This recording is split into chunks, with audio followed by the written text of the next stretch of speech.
to learn to humble ourselves under God's mighty hand. No? At yung mga bagay to cast all of our anxiety to Jesus. Merong kagalumihanan, merong kaguluhan, merong mga problema, may mga suliranin, at merong kaaway na nais tayong maging biktima. No? At yung kaaway na yan ay laging nandyan. No? Hinihintay na tayo ay malingat upang kanya maging biktima, kanya masila, upang tayo mahulog sa pananampalataya. And the challenge for us to resist the enemy, no? The reality is that mayroong tunay na kaaway ang mga mananampalataya.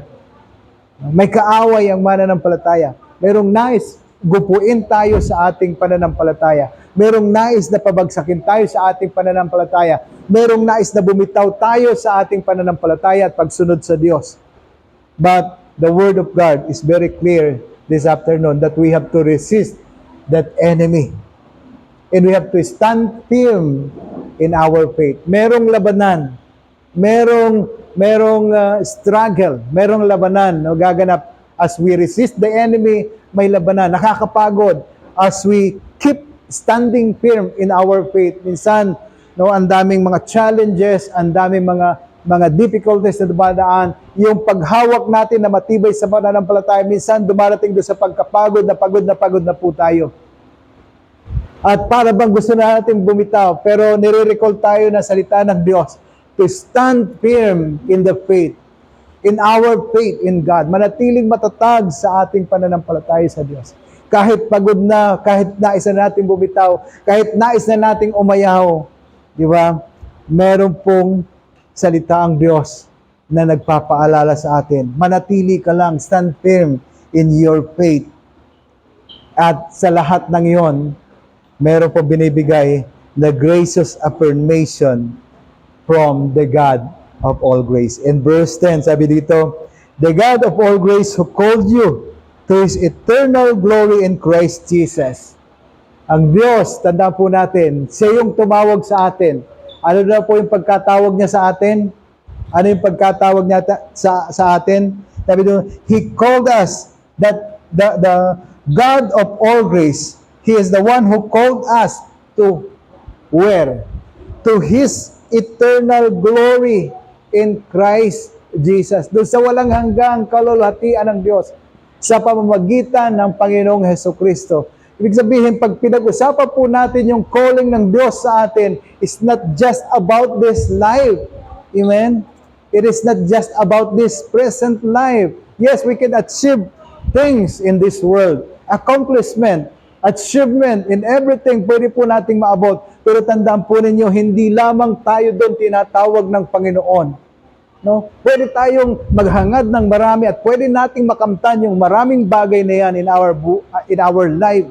Magkamal ng maraming pera, magkamal ng maraming ari-arian. Pero take note of this, hindi lamang po hanggang doon yung pagkakatawag ng Diyos sa atin. Sabi po dito, the God of all grace who called you, at His calling is up to His eternal glory in Christ Jesus. Doon sa walang hanggan niyang kalulhatian sa pamamagitan ni Kristo. Praise God. Na ngayon pa lamang alam natin, in God of all grace revealed to us that the calling, ang panawagan niya sa atin, ang pagkatawag niya sa atin ay hindi lamang nakabase dito. Amen? Kasi kung, sabi nga ni Pablo, kung ang titingnan lang natin na yung buhay na ito na ating dinadaanan natin ngayon, at hindi natin tinitingnan yung ipiniprepare ng Diyos sa atin sa hinaharap, tayo yung pinakakawawa. Pero, hindi lamang po at lagi nating tandaan na hindi lamang doon nagtatapos yung panawagan ng Diyos sa atin. He has a calling for us to His eternal glory in Christ Jesus. Amen? That is why it is very important that we have to overcome all the obstacles. The enemy, yung lahat ng pakanais, scheme of the enemy, we have to overcome. Ating po pagtagumpayan because hindi lamang po na nagtatapos sa labanan. Hindi lamang nagtatapos sa suffering. Hindi lamang nagtatapos sa difficulties or whatever situation. God is calling us to His eternal glory in Christ Jesus.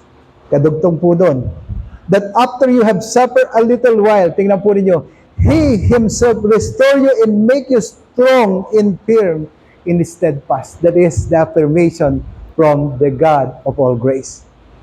No? Alam ng Diyos yung pagkakatawag niya sa iyo.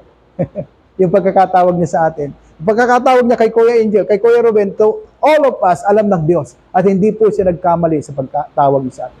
Ang pagkatawag niya hindi lamang pang dito, kundi up to eternity. Na ibig sabihin ngayon pa lamang, we have the assurance that this life that we have now, this physical life, ay katugtong na ng eternal life na ipiniprepare ng Diyos sa atin. Amen?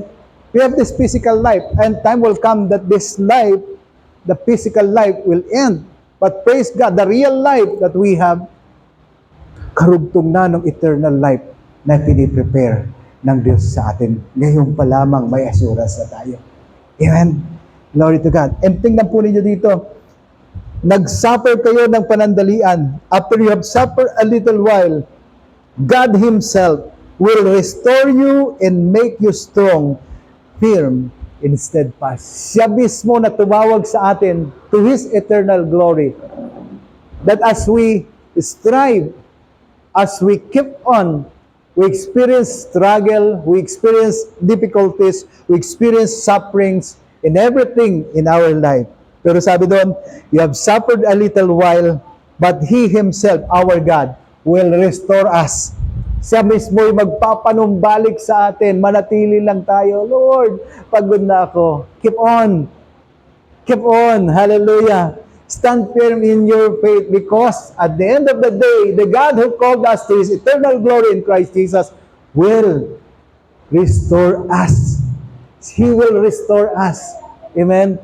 Paano pa niya tayo i-restore kung bumitaw na tayo? Kung umayaw na tayo, Lord, ayaw ko na. So, may pangako siya to those who keeping on, to those who stand firm in their faith. Sabi doon, after you have suffered a little while, sabi ng Panginoon, He Himself will restore you. At sabi po doon, and He will make you strong. Siya ang magpapalakas sa inyo, and He will make you strong in the steadfast, firm in the steadfast. Siya ang magpapalakas sa iyo, magpapatatag, at magpapanatili sa inyo. Glory to God. That is the graciousness of God. That is the grace of God. Alam niya na hindi natin kaya. Mahirap yung pinagdadaanan sa buhay. Maraming hamon. Marami tayong mga cross na pinapasan araw-araw. Alam ng Diyos yon. At alam niya na mahihirapan tayo. That's why God is so gracious. That when we suffered a little while, He promised that He Himself will restore us and He will make us strong, firm, and steadfast. Application to life as we end this afternoon. Let us always remember that God whom we are serving is the God of all grace. Lagi nating tandaan na ang Diyos na ating pinaglilingkuran ay Diyos ng lahat ng mga biyaya. Amen. Lord, hindi ko kaya. Remember, the God whom you are serving is the God of all grace. Yung hindi mo kaya na yun ay sakop ng kanyang biyaya. Lord, nanghihina na ako. Remember that the God whom you are serving is the God of all grace. Yung panghihina mong yon, sakop ng biyaya ng Diyos. Lord, hindi ko alam ang gagawin. Remember, the God whom you are serving is the God of all grace. Yung kakulangan mo sa kaalaman, sakop ng biyaya ng Diyos. Lord, kapos ako sa panahon. Hallelujah. Remember, the God whom you are serving is the God of all grace.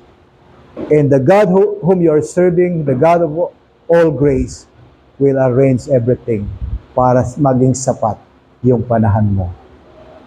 Para sa Kanya at para sa mga bagay-bagay sa buhay. Lahat po sa atin, we want to experience grace in our life. Gusto po nating maranasan ang biyaya ng Panginoon.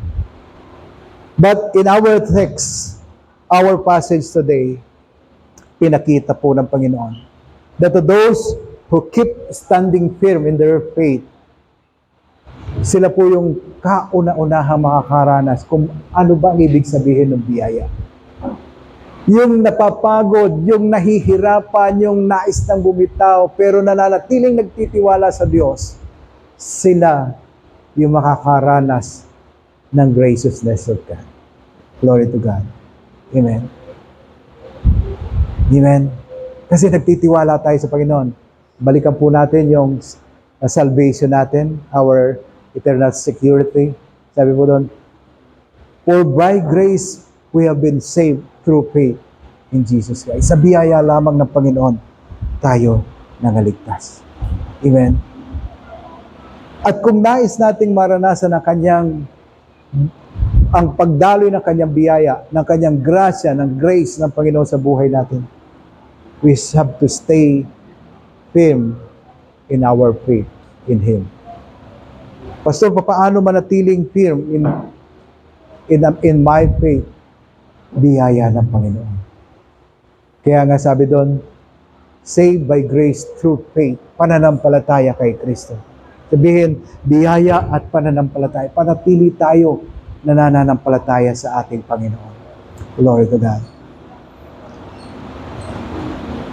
Maraming mga bagay or maraming panahon that oftentimes we tried many things to obtain favor and grace or biyaya sa buhay natin because all of us want to experience grace. And because we tried many things to obtain the favor and grace from God, minsan po, we grab every opportunity para maranasan yung biyaya niyo or makamtan yung pabor na yan. We grab every opportunity without even consulting or asking or inquiring the will of God. Kasi ang tingin natin sa biyaya at pabor, lahat galing sa Diyos. Yes, because God is the God of all grace. But sometimes there are favor na minsan ay hindi sa atin lamang or sa mga tao lamang na hindi pinapayagan ng Diyos. Yung mga pabor ng tao, yung mga, di ba, mga acquaintances natin, minsan po labas siya sa kalooban ng Panginoon. But because we want to experience favor, sometimes we grab every opportunity for the sake of that favor that we wanted to have. Kadalasan po nalilimutan natin na ang pinaglilingkuran natin ay ang Diyos ng lahat ng mga biyaya. That instead of seeking favor from people or seeking favor from somebody, why not sa Diyos tayo magtiwala? Diba? Uso po sa atin ngayon yun. It is almost the culture of our society nowadays. No? Na gusto natin maranasan yung pabor and we are seeking favor from somebody. No? Pero bilang mananampalataya, bakit hindi tayo sa Diyos magtiwala? Let us try that instead of seeking favor from somebody, let us seek favor from God. Amen? Yes, sometimes favor from somebody or from people, meron pong mga advantage for us. Pero ang tanong hanggang kailan yon? Is that favor from somebody will bring you to the eternal glory na sabi ng Panginoon dito na pagkakatawag sa atin? Is that favor from somebody magdadala sa atin sa matuwid na buhay, na nagbibigay ng kaluwalhatian sa Panginoon? Glory to God. And sabi po dito, we don't need to get acquainted with somebody for the sake of a favor we wanted to have. God's favor for us is enough. Tandaan po niya yan. Hindi daw po kinakailangan maging acquainted tayo or connected tayo with somebody. Yes, pwedeng payagan ng Diyos na connected tayo sa mga matataas sa tao, pero wag nating panghawakan yon. Meron tayong kakilalang mayor, meron tayong kakilalang gobernador, kakilala natin yung presidente ng Pilipinas, kaibigan natin, pero hindi hanggang doon lang. Ang mas mahalaga, alam natin na higit at sapat ang pabor ng Diyos kaysa sa pabor na makukuha natin doon sa mga kilalang tao. Yes, if you have friends with somebody na meron sinasabi sa buhay, you can get favor from that person. Pero hanggang kailan yon? No? May katapusan po yan. Pero kapag ang inasahan natin ay yung more than enough favor from God, mararanasan natin ito sa buhay na ito hanggang sa buhay na kanyang pinangako. Amen. Mararanasan natin siya from this life up to the eternal life that He has promised for us. Amen. Glory to God. Sabi dito, God's favor is enough. And let us also remember that His grace is sufficient for us. Okay? Hindi daw natin kinakailangan. We don't need to get acquainted with somebody for the sake of a favor we wanted to have. God's favor is enough, and His grace is sufficient for us. Glory to God. Kagabi po magkausap kami ni Pastor Rams. Ongoing po yung construction ng church natin sa Quezon. Sabi ko, pag natapos yan, magkakaroon tayo ng camp. Our youth from Fairview will join the camp. At least makakalibre tayo doon sa lugar. Because the place is 200 square meter, malaki po siya, and malawak yung paligid. The church, yung place mismo ng church is 200 square meter. It is all by grace. Nagpapanalangin ng kay Kuya, panalangin mo naman, ganito. So, as of today, kagabi nag-usap kami, magkano na ba yung nagagastos natin? So sabi niya, Kuya, malapit nang mag-50. Sabi ko, saan natin kinuha yun? Ay, biyaya ng Panginoon. Biyaya ng Panginoon. Biyaya ng Panginoon. Glory to God. There are people coming from nowhere that sends offering for the construction of the church. Kahapon lamang po may nagpadala sa kanya ng 8,000. Sabi ko, kanino galing? Meron ako nakikilala, kuya, na may-ari ng construction company. Sabi niya sa akin, nagpa-pray siya sa akin, Pastor, pag-pray mo na makuha ko itong kontratang ito, at pag nakuha ko, magpapadala ako ng offering for the construction. So, nagpadala kahapon, sabi, ibig sabihin, na-approve yung kontrata niya. Amen. It is the grace of God. And, sabi ko, wala tayong kakayahan. Wala kaming kaya pang itulong. O, ang tangi natin magagawa is to challenge all the people, especially the community of believers, to partner us in that ministry. So, pinapatunayan po ng Diyos kung gaano kasufficiente yung biyaya ng Panginoon. Gaano kasufficiente yung biyaya ng Panginoon. Wala pong politiko na nilapitan para makatulong sa construction ng building. Lahat po ay mga kapatiran, mga mananampalataya sa Panginoon tumutulong. But there is one na nag-ay kay Pastor Ram, a congressman doon sa distrito po natin doon sa Quezon. Pastor, sabi niya sa kanya, just send me a letter of request. Then, ipadadala ko sa iyo kung ano yung kailangan. Congressman po siya. At sabi niya, tanda mo na yung ibibigay ko sa iyo is not from the government fund because bawal po yon. Sabi ng congressman, ay padadala ko sa iyo, personal kong pera. Because the congressman on the 3rd district now is a Christian, a member of Bread of Life Makati. Pero congressman siya doon sa 3rd district ng Quezon, kung saan nandun po yung ating church. That congressman pledged an amount for the construction of the building. Sabi ko, pag-pray mo lang, biyaya ng Panginoon. So sa atin po, may maraming mga bagay na minsan nalilimutan nating tingnan yung biyaya ng Panginoon at nakatingin lang tayo doon sa magagawa ng tao. January po or December na nandun kami sa Katanawan, pinag-pray namin